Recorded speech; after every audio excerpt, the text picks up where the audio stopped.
धमतरी जिले में लगातार पेयजल संकट गहरा रहा है। साथ ही डेमों में भी पानी का स्तर कम पाया गया, जिन्हें देखते हुए प्रदेश के भूमि जल बोर्ड वैज्ञानिक ने धमतरी जिला पंचायत पर 3 दिवसीय जल शक्ति अभियान का कार्यक्रम रखा गया है। यहां जिले के अधिकारियों को बताया जा रहा है कि हम किस प्रकार से जल संकट आने से रोक सकते हैं। साथ ही व्यर्थ जल का उपयोग को रोकने के लिए काफी जोर दिया गया। अधिकारी ने बताया कि किसानों को फसल परिवर्तन करना होगा। गर्मी में जो किसान रबी का फसल लगा रहा है उसमें जल स्तर गिर रहा है। किसानों को चाहिए कि धान की फसल को इस समय नहीं लगाना चाहिए, बल्कि दलहन तिलहन लगाने का हिदायत दिया गया। इससे जल की कमी को रोका जा सकता है। अधिकारी ने आखिर माना कि जिले में कई स्थानों पर जल संकट गहराया हुआ है। जल के लिए लोग पानी टैंकर पर पानी भरने के लिए जद्दोजहद करनी पड़ रही है। इस पानी के समस्या को रोकने के लिए प्रदेश स्तर से वैज्ञानिक आया हुआ है, जो 3 दिन तक जल अभियान चलाएगा। अधिकारियों को निर्देश दिया गया कि किसी भी हालत पर जिले में जल संकट को रोकना होगा। इसके लिए व्यर्थ पानी की खपत को रोकने के साथ ही भूमि जल को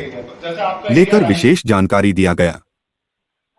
मेरा नाम प्रियंका सोनकर से है। मैं वैज्ञानिक साइंटिस्ट डी हूँ, केंद्रीय भूमि जल बोर्ड रायपुर से। ये बेसिकली देखिए, धमतरी जिले में जैसे कि सेमी क्रिटिकल इसको बोला जाता है ना। तो यहाँ पे वाटर लेवल की जो डिप्लीशन हो रहा है, मैं बोलूँगी जल स्तर जो गिर रहा है। अब क्यों गिर रहा है ये? क्योंकि खेती-बाड़ी हो रही है, इंडस्ट्रीज हो रहा है, तो इसलिए जल स्तर गिर रहा है। तो वो तो गिरेगा अल्टीमेटली, लेकिन हमें उसको कैसे ऊपर लाना है, कैसे बचाना है, हमको पानी को कैसे बचाना है, ताकि आने वाली पीढ़ी जो 10 साल 20 साल के बाद उनको पानी मिले। ऐसा ना हो कि पानी ही खत्म हो जाए, है ना। जैसे कि बचपन में बोलते थे कि हम दादाजी ने कुएं में पानी देखा, हमने बोरवेल में देखा। हो सकता है कि महाराष्ट्र ऐसा प्रॉब्लम यहाँ पे तो नहीं होगा, बट क्योंकि हमको जल बचाना है इसलिए प्रशिक्षण है, ताकि लोगों को जानकारी दी जाए, उनको बताया जाए कि बचाने के तकनीक क्या है। ये सिखाने के लिए ये कार्यशाला रखी गई है 2 दिन।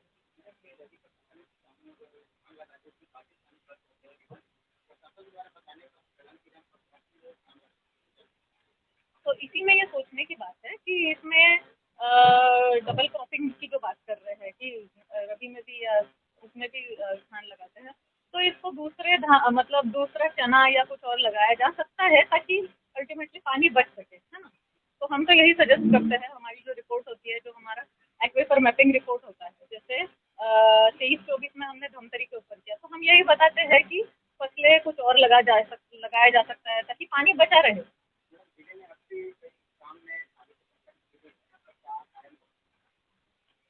देखो, कारण वही है कि पानी निकाला जा रहा है, इसलिए पानी खत्म हो रहा है। एक सिंपल सी बात, क्योंकि पानी निकाला जा रहा है तो पानी खत्म हो रहा है। इसलिए हमको पानी को बचाना कैसे है, और जो बारिश का पानी रोकना कैसे है, और ऐसा क्या रेन वाटर हार्वेस्टिंग स्ट्रक्चर्स या कुछ ऐसे आर्टिफिशियल रिचार्ज स्ट्रक्चर्स हम बना सकते हैं जिसका स्तर बढ़े। इसीलिए ये प्रशिक्षण है। तो यही यहाँ पे सिखाया जा रहा है। प्रैक्टिकल्स भी किए जा रहे हैं, लेक्चर्स भी दिए हमने, यही बताने के लिए, ताकि आने वाले दिनों में, और प्रशासन यहाँ पे कर भी रहा है धमतरी में, लेकिन और करना पड़ेगा, तब जाकर आने वाले दिनों में थोड़ी परिस्थिति ठीक हो जाएगी।